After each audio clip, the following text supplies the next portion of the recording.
I'm unable to help you any longer. I apologize. At this point, I find it hard to believe in you. I'm Daniel, and I turned 32 today. I'm divorcing Emily, my wife, after an accident left her paraplegic from the waist down. Everyone will undoubtedly say, I'm leaving my wife behind when she needs me. But there have been many other factors involved. We have been trying to conceive for years. We found out it was her side condition that made it less probable for us to have parents after we made the decision to get a fertility test at a specialist clinic. Every day, Emily would cry and apologize to me. I was at a loss for words, and we both started to feel down. We had additional misfortune during these gloomy days. Our paths crossed in a college ski club. Is this seat taken? I asked the club members as we rode the bus to the ski camp. The junior member Emily said, "Oh, please have a seat," as she took a seat next to me. We soon bonded over our shared love of skiing. We continued getting together and hanging out at the campus even after we got back from the camp. Our club buddies blessed us with a marriage 3 years after we graduated from college. We should have had a great life, but we were unable to become parents. After 5 years of marriage and no child, Emily started to feel anxious. Hey, our club mate Claire is a new mother. I'm the only person in our circle who is childless, she remarked. It was all she had been talking about lately, but we weren't able to address it. So, in a courageous move, we visited a reproductive clinic to see if anything was wrong. Alexander, the physician, stated in a severe manner, "Sir, there is nothing wrong with you, but your wife suffers from severe endometriosis. She finds it challenging to become pregnant in this state." I was astounded by Dr. Alexander's matter-of-fact speech. I wasn't even crying because it was such a surprise. Even at home, Emily's depression persisted, and she lost all motivation upon realizing that she was the problem. Will I never have children? I imagined us having a cookout together, our kid, and you, she remarked. She kept saying, "I'm sorry," in my arms as I comforted and held her. As long as I'm with you, I'm happy whether or not we have kids.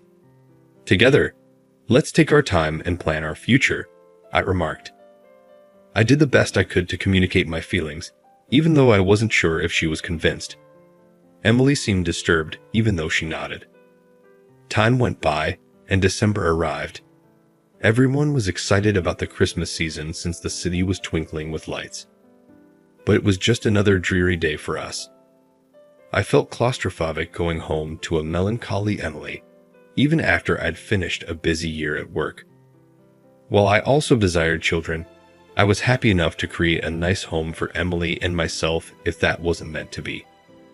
Though I could understand Emily's feelings quite well, it was still difficult for me. Our relationship began to deteriorate gradually, moving from "it can't be helped" to "enough is enough." Nothing could be done to stop our marriage from failing, even if it was worsening. Maybe sensing that this could not continue, Emily made the decision to take a trip with her girlfriends to get away from it all. I accepted without hesitation and told her to go get some fresh air. I would later regret not strongly stopping her as she got into serious difficulties that would have drastically changed the trajectory of her life. All I wanted was for her to become more optimistic.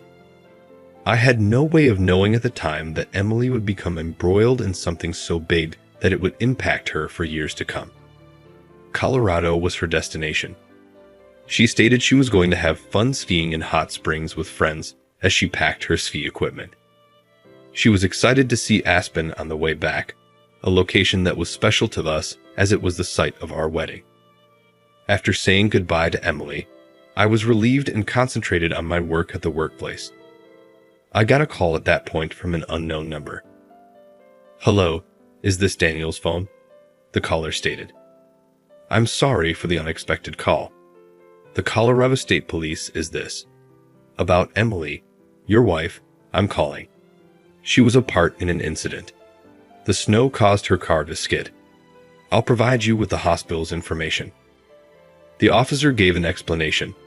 I was so shocked that I quickly told my supervisor and left the workplace. Emily was in an accident now, slipping on the snow, after waving goodbye with such joy. It was not going to be a small cut. Emily wasn't the one making the call. As I boarded the train to Aspen, all I could hope for was her survival. A stark contrast to the scenery in New York. The frigid wind that met my face like a slap upon disembarking from Aspen Station was accompanied by a thick layer of snow.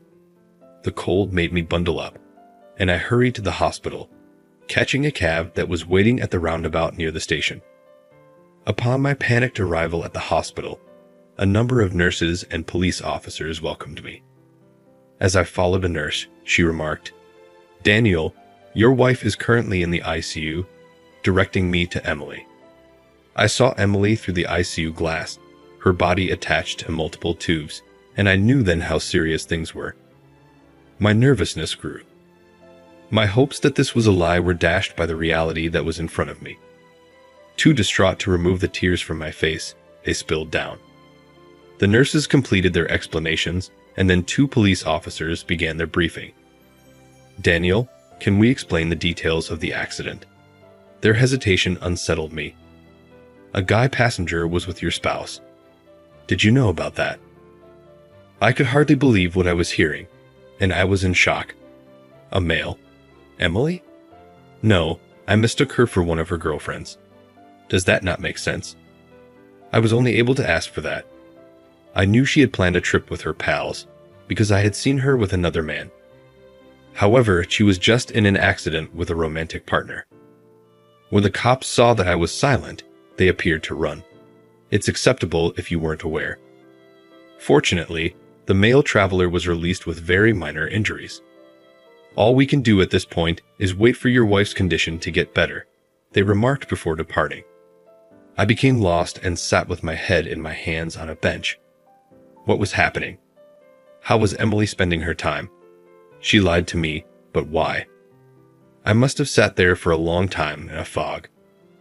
Then I heard someone ask, "Is Emily's husband here?" from a distance.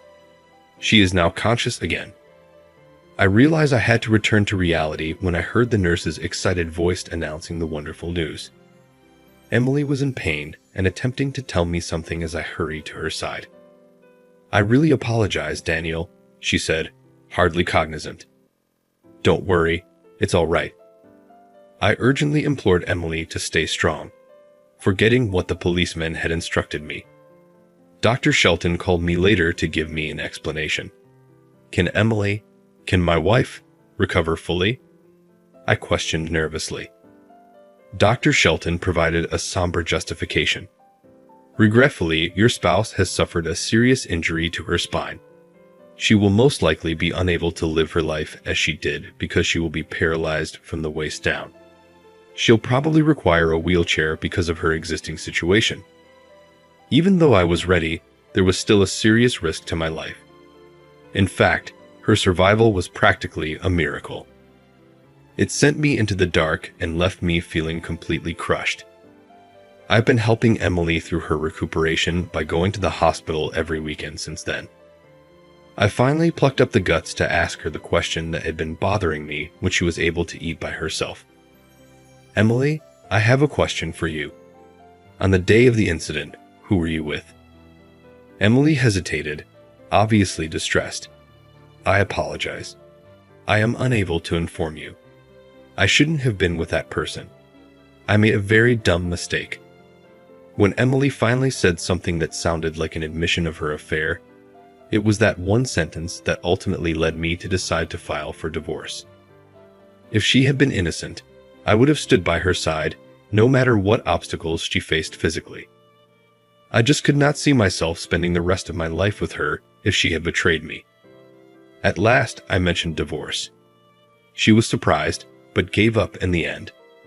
My father-in-law, her father, was the only one who attempted to talk me out of it. I chose to divorce Emily and firmly refused to comply with his constant requests. Even though Emily and I had once been married and had a great love, our marriage ended suddenly when it was time to say goodbye. It's been 3 years since Emily and I split up. The healing process was protracted. Christmas time, with its dazzling lights and joyous atmosphere, has been traumatizing for me ever since that day. I would stroll by feeling sorry for myself and wretched, sighing as I saw the joyful couples and trying not to bother them. Suddenly, a stranger stopped me. "Excuse me, are you Daniel?" I was suddenly halted by a stranger. I looked back and saw a man I had never seen before. "We've never met before. I'm Emily, your ex-wife, our childhood buddy." Emily? I was astonished and perplexed to hear that name because I hadn't heard it in a long time. "Sorry, actually, I was the man she came to meet in Aspen that day." His insight struck me as a blow to the head. What? Emily was with this man? His abrupt admission made my blood boil. "What are you trying to say? You've completely changed my life. Emily's health cannot be reversed. How dare you come near me?" I held my breath and surprised even myself by approaching the man with composure and strength. I might have punched out, but I had to control myself. After that day, everything had changed. I've often regretted it, owing to this individual alone. It's okay to be furious, but please try to listen and cool down. Emily didn't cover everything, so there's probably a misunderstanding. The man likewise braced himself gingerly, sensing my emotions. To start, I'm Nathan. The man named Nathan handed me his business card and introduced himself as Emily's childhood buddy, who also happens to be a practicing physician in Aspen. Then he started outlining the circumstances. It came out that Emily had discussed her infertility concerns with Nathan back then.